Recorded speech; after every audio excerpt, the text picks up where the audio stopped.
Hello everyone, welcome back to my channel. I hope that you guys' week has been full of blessings. I pray that it has been everything that you guys have wanted it to be. If you're new to my channel, don't forget to subscribe. And if you're returning, I just want to say thank you for continuing to support my channel. Thank you guys for interacting with me. And I really hope you guys enjoy my video today.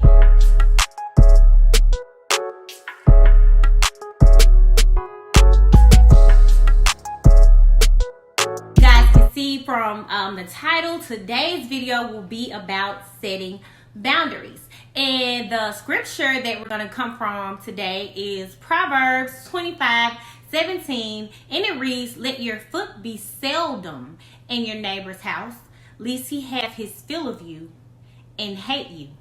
And I'm talking about boundaries, with your family, with your friends, or with any relationship that you form throughout your lifetime.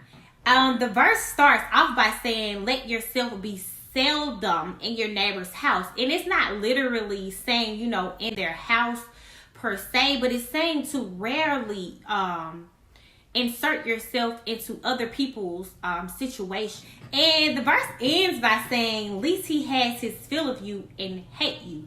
So that's just basically to say, without setting some type of boundaries, within every relationship that you form, you're basically setting that relationship up for failure, or those relationships up for failure. And I know personally that, most of the times, if you don't set some kind of boundaries, with the person or people that you have in your life, things that they do will begin to get on your nerve. And it can even get to the point where, hearing that person breathe can begin to irk your nerve. Okay, here's a small story time. I recall a time when I stayed with my sister. And, not just her, with her and her husband, and her family. And at first, things started out going good, but the more that I stayed with them, you can always tell when you've worn your welcome out somewhere. Because the longer that I stayed with them, we began to have, disagreements. And at the beginning, there were no rules in place. You know what I'm saying? And I felt like I was a pretty good house guest, but no one's perfect. Everyone has something that they need to fix. But instead of them voicing that to me, they became distant towards me. And they began to say things, that were very hurtful.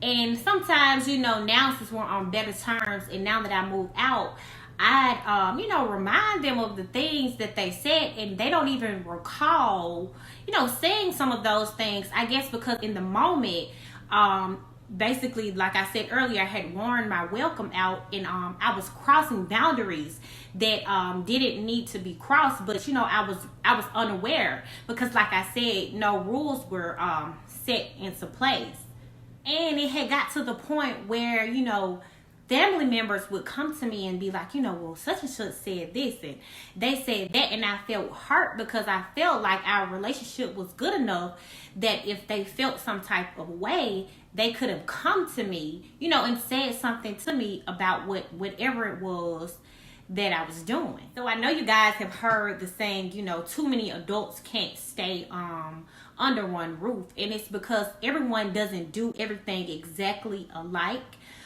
So that will cause boundaries to be crossed, unintentionally. No one wants to intentionally hurt, someone they love.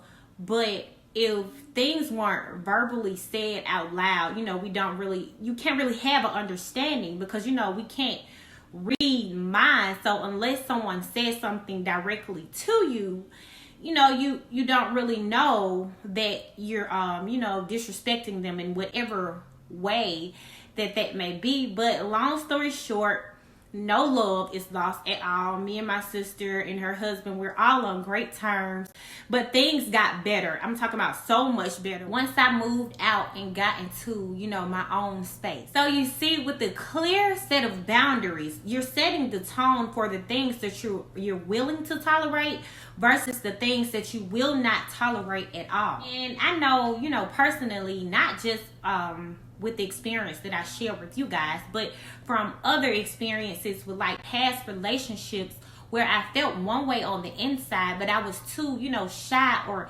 timid to say what I was really feeling, and that ultimately led to me being taken advantage of. So at this point in the video, you might be saying, well, how do I set boundaries?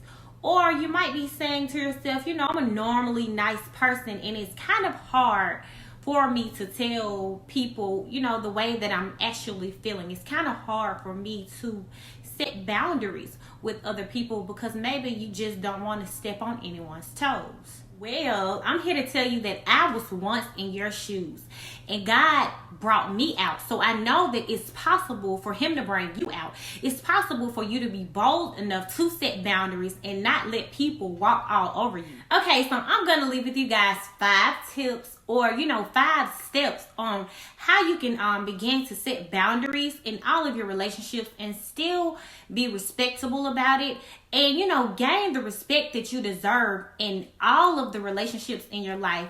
And the good news is that it's not too late. Okay, so tip number 1 is to identify what you want your boundaries to be. So that can mean, a person understanding your morals, and your morals are basically what you deem not to be acceptable, or a certain standard of behavior.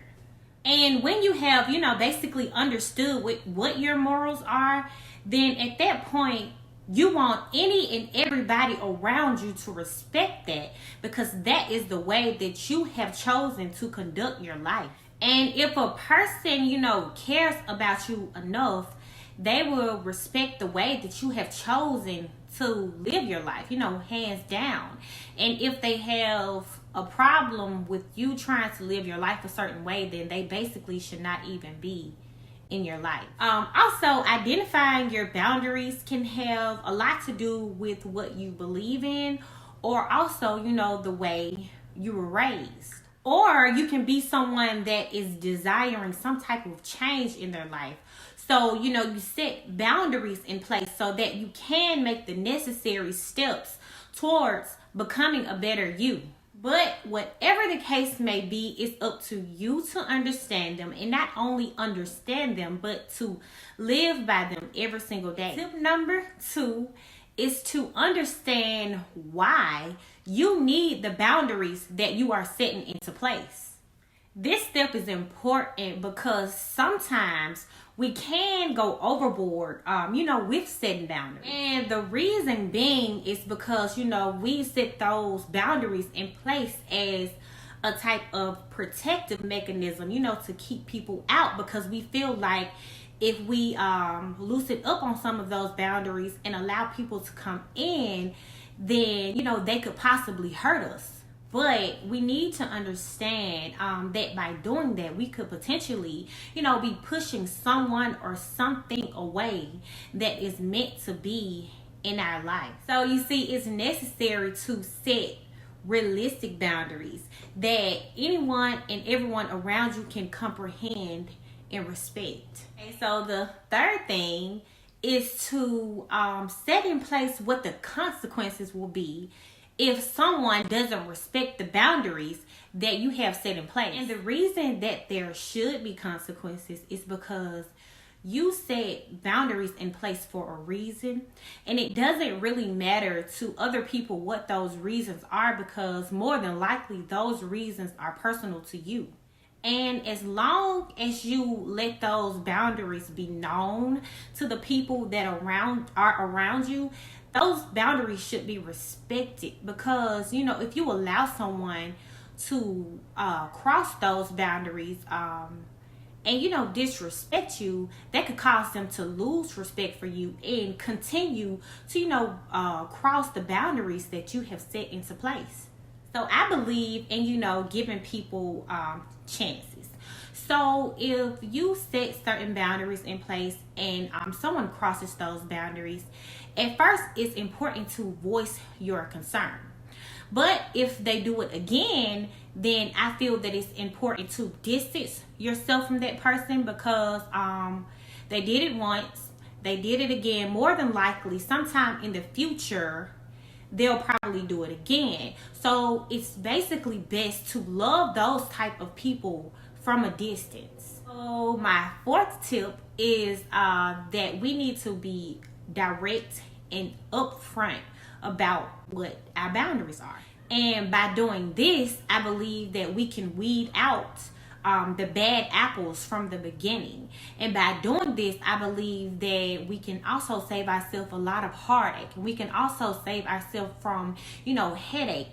And we can invest that time that would have been normally wasted because, we didn't let someone know up front what our boundaries were. We can invest that time into something that is going to be productive, into something that we actually need, into something that can actually grow. My fifth and final tip is to not apologize for setting boundaries. Because maybe you set those boundaries in place so that you can grow into a better you. So you don't have to be sorry for wanting to become a better person. Also, you don't have to apologize because you're living your life in a way that you feel is morally right. And you don't have to be sorry for wanting to cut certain people off in your life because they're not respecting your boundaries. And it really doesn't matter, how close they are to you. And at first, it might seem like you're being selfish, but sometimes you have to be that way to show people that you're serious. So that is the end of my video. I hope you guys enjoyed it. I hope that someone viewing this video today took something from it. Thank you guys for tuning in. Don't forget to like, comment, and subscribe. And I'll see you guys back here next week for a brand new video.